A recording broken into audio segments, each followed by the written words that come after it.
అందరికీ నమస్కారం. మనం ఇప్పుడు మహతార్ బాబాజీ గారిదైనటువంటి ఒక యోగి ఆత్మకథ ఈ పుస్తకాన్ని మనకి పరమహంస యోగానంద గారు అందించారు. ఆ పుస్తకం సంబంధించినటువంటి వివరాలు తెలుసుకుందాం. అధ్యాయం 1. మా తల్లిదండ్రులు, నా బాల్య జీవితం. పరమసత్యాల అన్వేషణ, దానికి తోడుగా ఉండే గురు శిష్య సంబంధం భారతీయ సంస్కృతికి స్వాభావికమైన లక్షణాలుగా చాలా కాలంగా కొనసాగుతూ వస్తున్నాయి. నేను అనుసరించిన మార్గం నన్ను దైవస్వరూపులైన ఒక ఋషి దగ్గరికి నడిపించింది. మహామహిమాన్వితమైన ఆయన జీవితం అనేక యుగాలకు ఆదర్శంగా నిలిచేటట్టు రూపొందినది. భారతదేశానికి నిజమైన సంపద ఆయన మహానుభావుల్లో ఆయన ఒకరు. అటువంటి మహాపురుషులు ప్రతి తరంలోనూ ఆవిర్భవిస్తూ ప్రాచీన కాలంలో ఈజిప్టుకు, బాబిలోనియాకు పట్టిన గతి భారతదేశానికి పట్టకుండా కాపాడుతూ వచ్చారు. నా స్మృతిపథంలోని మొట్టమొదటి జ్ఞాపకాలన్నీ ఒకానొక పూర్వజన్మకు సంబంధించిన అస్తవ్యస్త విషయాలతో నిండి ఉన్నవి. చాలా వెనుకటి జన్మలో ఎప్పుడో నేను హిమాలయాల మంచు ప్రదేశాల మధ్య ఒక యోగిగా జీవించినట్లు సుస్పష్టమైన జ్ఞాపకాలు నా మనస్సులో మెదిలాయి. ఈ గతకాలపు జ్ఞాపకాల మెరుపులే పరిమితి లేని ఏదో ఒక సంబంధం ద్వారా భవిష్యత్తును కూడా లీలామాత్రంగా నాకు గోచరింపజేశాయి. పసితనంలో నిస్సహాయ స్థితిలో నేను పొందిన అవమానాలు ఇప్పటికీ నాకు గుర్తే. అప్పట్లో నాకు నడక రాకపోవడం వల్ల, మనసులో ఉన్న భావాల్ని స్పష్టంగా చెప్పలేకపోవడం వల్ల ఉక్రోషంగా ఉంటుండేది. శారీరకమైన నా అశక్తతను గ్రహించినప్పుడు నా హృదయంలో ప్రార్థనాభరితమైన తరంగాలు లేస్తుండేవి. ఎంతో భావోద్రేకంతో నిండిన నా జీవితానుభవాలు నా మనసులో అనేక భాషల్లో వెల్లడవుతూ ఉండేవి. ఇలా నాలో వివిధ భాషల గందరగోళం ఉంటూ ఉండగా క్రమక్రమంగా మా వాళ్ళ బెంగాలీ మాటలు వినడానికి అలవాటు పడ్డాను. పసిపిల్లల మనస్సు ఆటబొమ్మలతోనూ కాలివేళ్లతోనూ ఆడుకుంటుండగానే ఉండడానికి పరిమితమైందని అనుకుంటూ పెద్దవాళ్ళు ఎంతో మోసపోతూ ఉంటారో నేను ఎన్నోసార్లు మంకుపట్టు పట్టి ఏడుస్తూ ఉండేవాణ్ణి.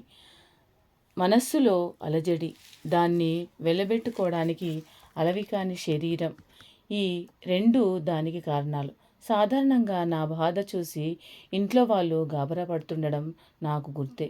అయితే మా అమ్మ లాలింపులు, ఏదో పలకాలని, తప్పటడుగులు వెయ్యాలని నేను చేసే తొలి ప్రయత్నాలు, ఇలాంటి సంతోషకరమైన జ్ఞాపకాలు కూడా నాలో ముసురుకుంటూ ఉంటాయి. మామూలుగా ఇట్టే మరుపుకు వచ్చే ఈ తొలి విజయాలే ఆత్మవిశ్వాసానికి సహజమైన ప్రాతిపదికలు అవుతాయి. ఈ మాదిరిగా సుదీర్ఘ కాలాల జ్ఞాపకాలు రావడం నాకొక్కడికే జరిగింది కాదు. నాటకంలో దృశ్యాల్లాగా ఒకదాని తర్వాత ఒకటిగా మారుతూ వచ్చే చావు పుట్టుకల పరంపరకు లోను కాకుండా ఎందరో యోగులు ఆత్మశృతి అవిచ్ఛిన్నంగా నిలుపుకున్నారని వింటాం. మనిషి అంటే కేవలం శరీరమే అయి ఉన్నట్లయితే ఆ శరీరం నశించిపోతే అతని వ్యక్తిత్వం కూడా నశించిపోతుంది. కానీ వేల కొద్ది సంవత్సరాలుగా ప్రవక్తలు చెబుతున్నది కనుక నిజమే అయితే మానవుడంటే ప్రధానంగా ఆత్మ అని చెప్పాలి. అది ఒక రూపం అంటూ లేనిది, అంతటా వ్యాపించి ఉన్నదేను. చిన్నప్పటి జ్ఞాపకాలు స్పష్టంగా గుర్తుండడం విడ్డూరమైతే కావచ్చు, కానీ మరీ అరుదు మాత్రం కావు. అనేక దేశాల్లో నేను పర్యటన చేస్తుండేటప్పుడు సత్యసంధులైన స్త్రీ పురుషులు తమ బాల్య స్మృతులను ఏకరువు పెట్టగా విన్నాను. నేను జనవరి 5, 1893 హిమాలయ పర్వతాలకు సమీపంలో ఈశాన్య భారతంలో ఉన్న గోరఖ్పూర్లో పుట్టాను. నా జీవితంలో మొదటి 8 ఏళ్ళు అక్కడ గడిచాయి. మేము 8 మంది తోబుట్టువులం. 4 మగపిల్లలు, 4 ఆడపిల్లలు. అప్పట్లో నా పేరు ముకుందలాల్ ఘోష్. మగపిల్లల్లో రెండోవాణ్ణి, అందరిలో 4వాణ్ణి. మా అమ్మ, నాన్న బెంగాలీలు, క్షత్రియ కులం వారు. ఇద్దరు సాధు స్వభావులు. వాళ్ళలో ఒకరి మీద ఒకరికి ఉన్న ప్రేమ ప్రశాంతమైనది, గంభీరమైనది. హుందాతనమున్న ఆ ప్రేమలో అల్పత్వానికి తావు లేదు. ఈ 8 పిల్లలు చేసే కోలాహలానికి ప్రశాంతమైన కేంద్రం మా తల్లిదండ్రుల సామరస్యమే. నాన్నగారు భగవతి చరణ ఘోష్ గారు దయాశీలురు, గంభీరులు, అప్పుడప్పుడు కఠినులును. పిల్లలం మేము ఆయన్ని అమితంగా ప్రేమిస్తూనే గౌరవభావంతో కాస్త ఎడంగా ఉంటుండేవాళ్ళం. ఆయన ప్రతిభావంతులైన గణిత శాస్త్రజ్ఞులు, తార్కికులు, ప్రధానంగా బుద్ధిబలాన్ని అనుసరించి సాగేవారు. కానీ మా అమ్మ సంగతి వేరు. ఆవిడకి హృదయమే ప్రధానం. ఆవిడ మాకన్నీ ప్రేమతోనే నేర్పింది. ఆవిడ పోయిన తర్వాత నాన్నగారు తమలో ఉన్న మార్ధవాన్ని మరింతగా పైకి చూపేవారు. అప్పుడు ఆయన చూసే చూపు తరచుగా మా అమ్మ చూపే అనిపించేది. తొలి దశలో పవిత్ర గ్రంథాలతో కలిగే పరిచయం తీపి, చేదు కలిసిన రుచిలా ఉంటుంది. ఈ రకమైన అనుభవం మేము మా అమ్మ దగ్గరే పొందాం. క్రమశిక్షణ అలవర్చుకోవడం కోసం అమ్మ సందర్భానికి అనువైన కథలను మహాభారతంలోంచి, రామాయణంలోంచి తీసుకొని చెబుతూ ఉండేది. ఇలాంటి సందర్భాల్లో శిక్ష వేయడం, శిక్షణ ఇవ్వడం రెండూ కలిసే ఉండేవి. నాన్నగారు ఆఫీసు నుంచి వచ్చే సమయానికి ఆయనకి గౌరవంగా స్వాగతం చెప్పడం కోసమని మా అమ్మ సాయంత్రం వేళల్లో పిల్లలందరికీ జాగ్రత్తగా బట్టలు వేసేది. భారతదేశంలో ఉన్న పెద్ద కంపెనీల్లో ఒకటిగా పేరుగన్న బెంగాల్, నాగపూర్ రైల్వేల్లో ఉపాధ్యక్ష పదవి లాంటి ఉద్యోగంలో ఉండేవారు ఆయన. దాని రీత్యా ఆయనకు ప్రయాణాలు పడుతుండేవి. నా చిన్నతనంలో మా కుటుంబానికి అనేక నగరాలు నివాసాలయ్యాయి. అవసరాల్లో ఉన్న వాళ్ళని ఆదుకోవడం విషయంలో అమ్మ ఎప్పుడూ ఉదారంగా ఉండేది. నాన్నగారు కూడా దయ చూపించేవారు. కానీ ఆ రకంగా చేసే ఖర్చులు ఆదాయ వ్యయాల అంచనాకి లోబడి ఉండాలని ఆయన అభిప్రాయం. ఒకసారి పేదవాళ్ళకి అన్నదానం చేయడానికి అమ్మ చేసిన ఖర్చు నాన్నగారి నెలసరి రాబడిని మించిపోయింది. అప్పుడు నాన్నగారు అమ్మతో ఇలా అన్నారు: నేను నిన్ను కోరేదల్లా ఒక్కటే, దానాల నిమిత్తం నువ్వు చేసే ఖర్చు ఉచితమైన పరిమితిని మించకుండా చూడు. నాన్నగారు సౌమ్యంగా మందలించడం కూడా అమ్మ మనస్సును బాధించేది.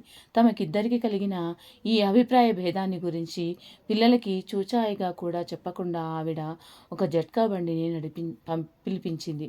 సెలవు, నేను మా పుట్టింటికి వెళ్ళిపోతున్నా. బహు ప్రాచీన కాలం నుంచి వినిపించే తుది హెచ్చరికే ఇది.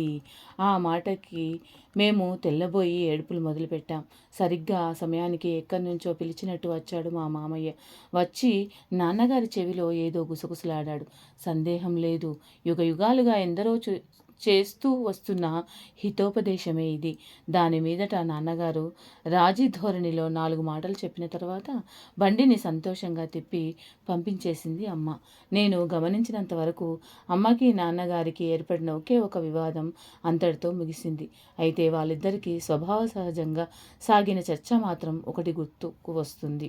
ఒక్క 10 రూపాయలు ఇవ్వండి, పాపం ఓ బీదావిడ వచ్చి అడుగుతోంది అంది. ఎదుటి వాళ్ళని ఒప్పించే గుణం అమ్మ చిరునవ్వులో ఉండేది. 10 రూపాయలెందుకు, ఒక్కటి చాలు. నాన్నగారు తమ అభిప్రాయాలను సమర్థించుకోవడానికి ఇంకా ఇలా అన్నారు: మా నాన్నగారు, తాతయ్య, నాయనమ్మ హఠాత్తుగా చనిపోయినప్పుడు మొట్టమొదటిసారిగా పేదరికం అంటే ఏమిటో నాకు అప్పుడు అనుభవంలోకి వచ్చింది. బడికి వెళ్ళడానికి కొన్ని మైళ్ళు నడిచిపోవాలంటే పొద్దటి పూట నా భోజనం ఏమిటో తెలుసా? ఒక చిన్న అరటిపండు మాత్రమే. తర్వాత యూనివర్సిటీలో చదివే రోజుల్లో డబ్బు కోసం ఎంత కటకట అయ్యేదో తెలుసా? డబ్బున్న ఓ జడ్జి గారిని ఆశ్రయించి నెలకొక రూపాయిని ఇప్పించమని కోరాను. ఇయ్యనన్నాడు ఆయన. ఒక్క రూపాయైనా అతనికి ముఖ్యమైందే అని అన్నాడు. ఆయన ఆ రూపాయి ఇయ్యనన్నాడని ఎంత బాధగా తలుచుకుంటున్నారు. అమ్మకున్న దయకు చటుక్కున సమర్థించుకోగల కారణం ఉంటుండేది. తొందర పని పడ్డప్పుడు 10 రూపాయలు ఇవ్వనన్నారని మిమ్మల్ని కూడా ఆవిడ ఇలాగే బాధగా తలుచుకోవాలని ఉందా? నువ్వే గెలిచావులే. ఓడిపోయిన భర్తలందరూ అనాదిగా చేస్తున్న భంగిమ ఒకటి చూపించి డబ్బుల సంచి తెరిచారాయన. ఇదిగో 10 రూపాయల నోటు. నా శుభాకాంక్షలతో ఆవిడకియ్యు. ఏ కొత్త ప్రతిపాదన వచ్చినా మొట్టమొదట వద్దు అనడం నాన్నగారికి అలవాటు. అంత తొందరగా అమ్మ దగ్గర సానుభూతి పొందిన ఆ అపరిచితురాలి విషయంలో ఆయన చూపించిన ధోరణి మామూలుగా ఆయన కనబరిచే జాగ్రత్తకు ఉదాహరణ. అడిగిన వెంటనే ఒప్పుకోకపోవడం అన్నది నిజంగా ఆలోచించి నిర్ణయించాలి అన్న సూత్రాన్ని పాటించడమే. తీసుకునే నిర్ణయాల విషయంలో ఆయన ఎప్పుడూ సమంజసంగానూ సమతూకంగానూ ఉండడమే గమనించాను. అసంఖ్యాకమైన నా కోరికలకు కారణాలు చూపిస్తూ 1-2 చక్కటి వాదాలతో కనుక నేను సమర్థించుకోగలిగినట్లయితే నేను కోరిందల్లా నెరవేర్చేవారు. సెలవుల్లో ప్రయాణాలకైనా సరే, కొత్త మోటారు సైకిల్ కావాలన్నా సరే, ఆయన పిల్లల్ని చిన్నగా ఉన్నప్పుడు చాలా గట్టి కట్టుబాట్లలో ఉంచేవారు. తమ విషయంలో అయితే ఆయనది కఠోర వ్రతమే. మాట వరుసకు చెప్పాలంటే ఆయన ఎన్నడూ నాటకాలకు కూడా వెళ్ళలేదు. వివిధ ఆధ్యాత్మిక సాధనాల్లోనూ, గీతా పారాయణంలోనూ ఆనందం పొందేవారు. విలాసాలన్నింటినీ విడిచిపెట్టేసి ఒక్క జత పాత బూట్లతోనే గడుపుకుంటూ ఇంకా పనికిరాని స్థితికి వచ్చేదాకా వాటినే వాడుతుండేవారు. మోటారు కార్ల వాడకం జనంలో బాగా పెరిగిన తర్వాత ఆయన కొడుకులు కొనుక్కున్నారు కానీ ఆయన మాత్రం రోజు ఆఫీస్కు ట్యాంప్ బండిలోనే వెళ్తుండేవారు. అధికారం కోసం డబ్బు కూడబెట్టాలన్న ఆసక్తి నాన్నగారికి లేదు. ఒకసారి ఆయన కలకత్తా అర్బన్ బ్యాంకును తానే స్థాపించినప్పటికీ దాంట్లో వాటాలు తీసుకోవడానికి నిరాకరించారు. వాటితో లాభం పొందడం ఆయనకి ఇష్టం లేదు. తీరిక వేళల్లో ఒక పౌరుడిగా తన విధి తాను నిర్వర్తిస్తే చాలనే ఆయన అనుకునేవారు.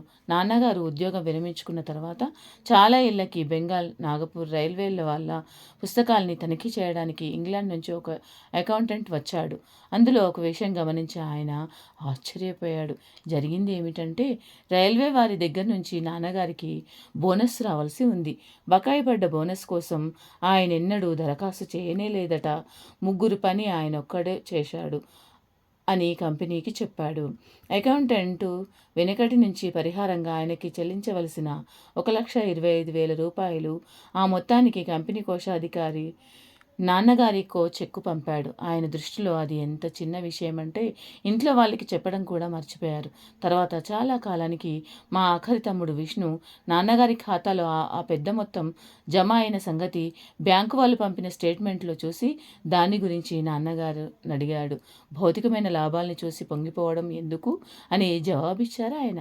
అన్నిటి విషయంలోనూ సమదృష్టితో ఉంటుండేవాడు. లాభం వచ్చినప్పుడు పొంగిపోడు, నష్టం వచ్చినప్పుడు కుంగిపోడు. ఈ లోకంలోనికి వచ్చేటప్పుడు మనిషి డబ్బు లేకుండానే వస్తాడని, పోయేటప్పుడు ఒక్క రూపాయి కూడా పట్టుకుపోడని అతనికి తెలిసి ఉంటుంది. దాంపత్య జీవితంలోని తొలినాళ్లలో మా అమ్మ నాన్నగారు కాశీలో ఉండే లాహిరి మహాశయులనే మహాగురువులకి శిష్యులయ్యారు. సహజంగా నాన్నగారికి ఉండే తపన, ప్రవృత్తి ఈ సాంగత్యం వల్ల మరింత బలపడింది. అమ్మ ఒకసారి పెద్దక్క రమకి ఒక గొప్ప విషయం చెప్పింది. మీ నాన్నగారు నేను భార్యాభర్తలుగా కలిసేది ఏడాదికి ఒక్కసారి మాత్రమే పిల్లల కోసమని.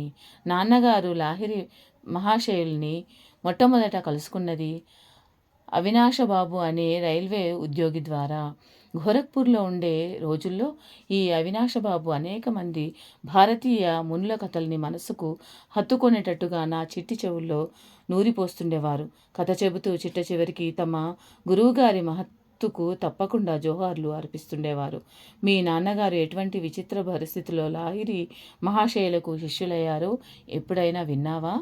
అది వేసవికాలం. మందంగా ఉండే మధ్యాహ్నం పూట అవినాశబాబు, నేను మా ఇంటి ఆవరణలో కూర్చొని ఉన్నాం. అప్పుడు చిక్కు ప్రశ్న వేశారాయన.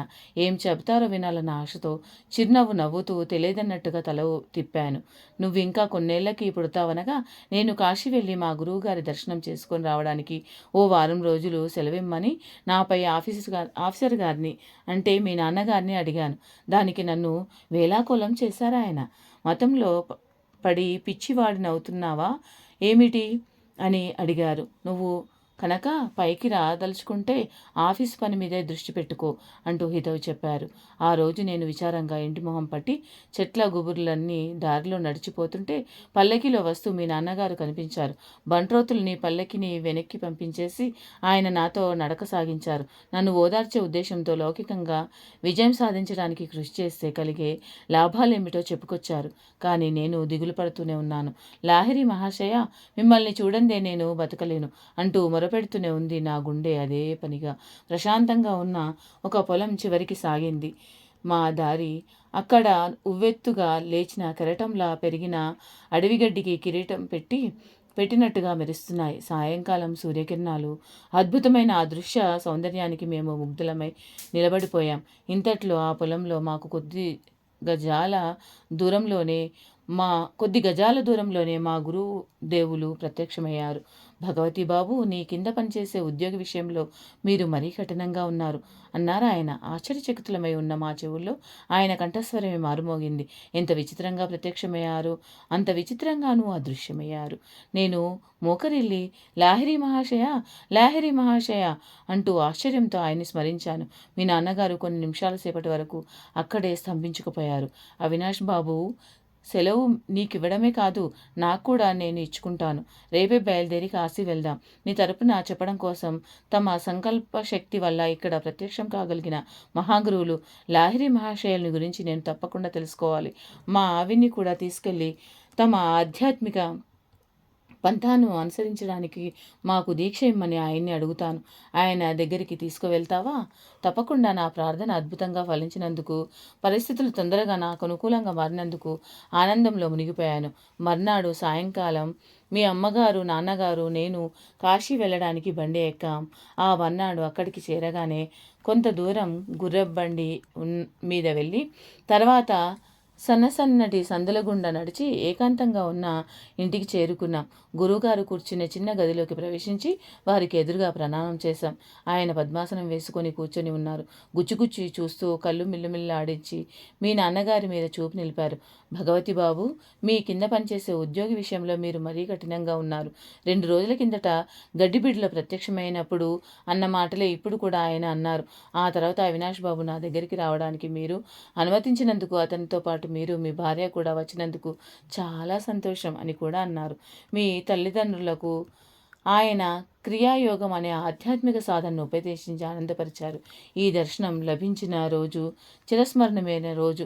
ఆనాడు మొదలుకొని మీ నాన్నగారు, నేను సహాధ్యాయుల సన్నిహిత మిత్రులా ఉంటున్నాం. నీ పుట్టుక విషయంలో లాహిరి మహాశయులు గాఢమైన ఆసక్తి చూపించారు.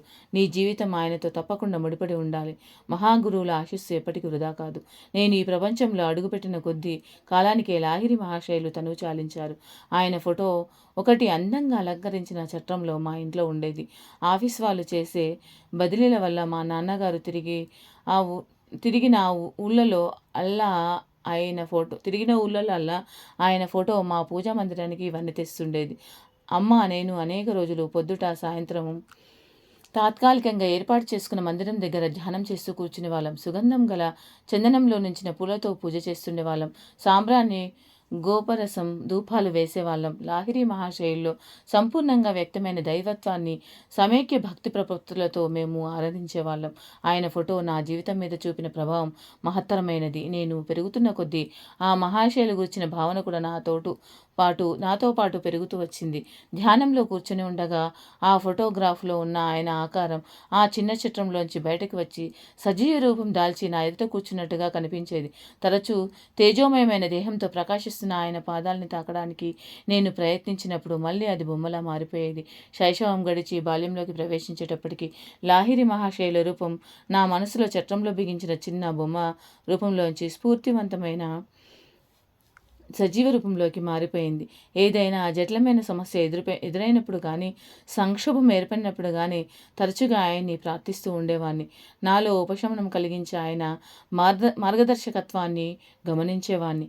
ఆయన భౌతిక రూపంలో జీవించడమే లేదే అని మొదట్లో బాధపడుతూ ఉండేవాడిని. కానీ గోప్యమైన ఆయన సర్వవ్యాపకత్వాన్ని గ్రహించడం మొదలుపెట్టిన తర్వాత ఇక బాధపడడం మానేశాను.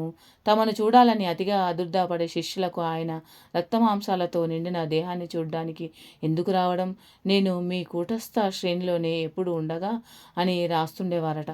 నాకు 8 ఏళ్ల వయస్సప్పుడు లాహిరి మహాశయుల ఫోటోగ్రాఫ్ మూలంగా అద్భుతమైన స్వస్థత చేకూరే భాగ్యం కలిగింది. ఈ అనుభవం నా ప్రేమను మరీ గాఢం చేసింది. బెంగాల్లో మా వంశం వారికి ఉన్న ఇచ్చాపూర్ ఎస్టేట్లో ఉండగా నాకు ఏషియాటిక్ కలరా అనే వ్యాధి వచ్చింది. నా మీద ఆశ వదులుకున్నారు. డాక్టర్లు ఏమీ చేయలేకపోయారు. నా మంచం దగ్గర కూర్చున్న అమ్మ నాకు తలాపి దిక్కున గోడ మీద పైన ఉన్న లాహిరి మహాశయుల ఫోటో వైపు చూడమని బెంబేలు పెడుతూ సైగ చేసింది. మనసులో ఆయనకి దండం పెట్టు. ఆవిడకి తెలుసు, దండం పెట్టాలంటే చేతులు ఎత్తడానికి కూడా నేను ఓపిక లేని వాణ్ణని. నువ్వు కనుక నిజంగా నీ భక్తిని చూపించినట్లయితే, మనసులోనే ఆయనకు మొక్కినట్లయితే నిన్ను ఆయన చల్లగా చూస్తారు అంది. ఆయన ఫోటో వైపు తదేకంగా చూశాను. అక్కడ మిరుమిట్లు గొలిపే వెలుగు ఒకటి కనిపించింది. అది నా శరీరాన్ని గదిని చుట్టేసింది. వాంతి అయ్యేటట్లు అనిపించే లక్షణంతో సహా లొంగుబాటులోకి రాని ఇతర రోగ లక్షణాలన్నీ మటుమాయమైపోయాయి. నాకు స్వస్థత చేకూరింది. అమ్మకి గురువుగారి పట్ల ఉన్న అపరిమితమైన విశ్వాసానికి నాలో సంతోషం ఉప్పొంగింది. వెంటనే ఆవిడ పాదాల మీదకి వాలి స్పృశించడానికి కావలసినంత బలం వచ్చేసింది. అమ్మ తన తలను ఆ చిన్న పటానికి పదే పదే ఒత్తుకుంది. సర్వవ్యాపకులైన గురుదేవ, మీ తేజస్సు నా బిడ్డను నయం చేసినందుకు మీకు ధన్యవాదాలు. మామూలుగా ప్రాణాంతకం కావలసిన ఆ జబ్బు చటుకున నయమై నేను కోలుకోవడానికి కారణమైన ప్రభను ఆవిడ కూడా చూసినట్టు గ్రహించాను. నాకున్న అమూల్య వస్తు సామాగ్రిలో అన్నిటికంటే విలువైనది ఆ పటమే. లాహిరి మహాశయులు స్వయంగా ఇచ్చిన ఆ ఫోటో పవిత్రమైన స్పందనల్ని ప్రసరిస్తుంది. ఆ ఫోటో పుట్టుకకు వెనుక అద్భుతమైన కథ ఒకటి ఉంది. దీన్ని మా నాన్నగారి సహశిష్యులైన కాశీకుమార్ రాయ్ గారి చెప్పగా విన్నాను. ఫోటోలో పడ్డం అంటే మహాశయులకు గిట్టేది కాదు. ఒకసారి ఆయన వద్దంటున్నా వినకుండా ఆయన్ని కలికుమార్ రాయ్ గారితో పాటు శిష్య బృందాన్ని కలిపి ఫోటో తీయడం జరిగింది. అయితే ఆ ఫోటో తాలూకు ప్లేట్లు చూసిన తర్వాత ఫోటోగ్రాఫర్ ఆశ్చర్యపోయాడు. శిష్యులందరి బొమ్మలు స్పష్టంగా వచ్చాయని, లాహిరి మహాశయుల రూపురేఖలు ఉండవలసిన స్థానంలో ఖాళీ తప్ప మరేమీ కనిపించలేదు. ఈ అద్భుత విషయాన్ని గురించి విరివిగా చెప్పుకున్నారు. గంగాధర బాబా అనే విద్యార్థి ఒకడు మంచి నైపుణ్యం గల ఫోటోగ్రాఫరు. ఫోటో తీయబోతే మాయమైపోయే మహాశయుల రూపం ఒక కెమెరాను తప్పించుకోబోజాలదని డంబాలు పలికాడు. మర్నాడు పొద్దున అతను తన కెమెరా తీసుకువచ్చాడు. గురుదేవులు పద్మాసనం వేసుకుని ఒక కొయ్యబల్ల మీద కూర్చొని ఉన్నారు. ఆయన వెనకాల ఒక తెర వేలాడుతుంది. అప్పుడు ఆ అబ్బాయి తన తలపెట్టిన పని నెరవేరడానికి అన్ని జాగ్రత్తలు తీసుకొని అవగా 12 ఫోటోలు తీశాడు. ఆయన తర్వాత చూస్తే ప్రతి ప్లేటు మీద కనిపించేది ఏమిటి? కొయ్యబల్ల వెనకాల తెరాను. అంటే మహాశైల ఆకారం మాత్రం అయిపోలేదు. ఆ అబ్బాయికి కళ్ళ వెంట నీళ్లు వచ్చేశాయి. గర్వం పటాపంచలైంది. గంగాధరబాయి మళ్ళీ గురువుగారి దగ్గరికి పరిగెత్తాడు. ఎన్నో గంటలు గడిస్తేనే కానీ మహాశైల మౌనం విడవలేదు. తర్వాత భావగర్భితంగా వ్యాఖ్య చేశారు. నేను ఆత్మస్వరూపుణ్ణి. సర్వవ్యాప్తమైన అగోచర శక్తిని నీ కెమెరా ఫోటో తీయగలదా? తీయలేదని తెలుసుకున్నానండి. కానీ స్వామి, మీ శరీరాలయం ఫోటో ఒకటి కావాలని భక్తితో కోరుతున్నాను. ఇంతవరకు నా దృష్టి సంకుచితంగా ఉంటూ వచ్చింది. ఆత్మశక్తి మీలో సంపూర్ణంగా ఉంటుందన్న సంగతి ఈనాటి వరకు గ్రహించలేకపోయాను. అయితే రేపు పొద్దున్నే రా, ఫోటో తీసుకుందువు గాని అన్నారు మహాశయులు. ఫోటోగ్రాఫర్ మళ్ళీ ఫోకస్ చేశాడు. కంటికి కనిపించకపోవడం అనే చిత్రమైన ముసుగులో మరుగుపడకుండానే ఈసారి ఆయన పవిత్ర రూపం స్పష్టంగా ఫోటోలో పడింది. ఆ ఫోటోగ్రాఫే ఈ పుస్తకంలో అచ్చువేయడం జరిగింది. విశ్వజనీనమైన రూపంలో ఉండే లాహిరి మహాశయుల సుందరమైన ఆకృతి చూస్తే ఆయన ఏ జాతి వారో వెంటనే తెలియదు. దైవ సంసర్గం వల్ల కలిగిన ఆనందం నిగూఢమైన ఆయన చిరునవ్వులో కొద్దిగా వ్యక్తమవుతుంది. అవిచ్ఛిన్నమైన ఆయన కన్నులు బయట ప్రపంచం పట్ల ఆయనకు నామాత్రమైన ఆసక్తి మాత్రమే ఉన్నట్టుగా తెలుపుతున్నాయి. అవి సగం మూసుకొని ఉండడంలో ఆంతరికమైన ఆనందంలో మునిగి ఉండటాన్ని సూచిస్తున్నాయి. జిజ్ఞాసువులు చాలామంది ఆయన ఔదార్యాన్ని ఆశించి వచ్చేవారు. లౌకికమైన క్షుద్ర ప్రలోభాలకు లొంగని ఆయనకు వాళ్ళ ఆధ్యాత్మిక సమస్యలు సంపూర్తిగా అన్ని సమయాల్లోనూ తెలిసి ఉండేవి. గురుదేవుల పటానికున్న మహిమ ద్వారా స్వస్థత చేకూర్చిన కొన్ని నాళ్లకు నాకు స్ఫూర్తివంతమైన ఆధ్యాత్మిక దర్శనం ఒకటి కలిగింది. ఒకనాడు ఉదయం నేను పక్క మీద కూర్చొని స్వాప్నిక చింతనలో మునిగిపోయాను.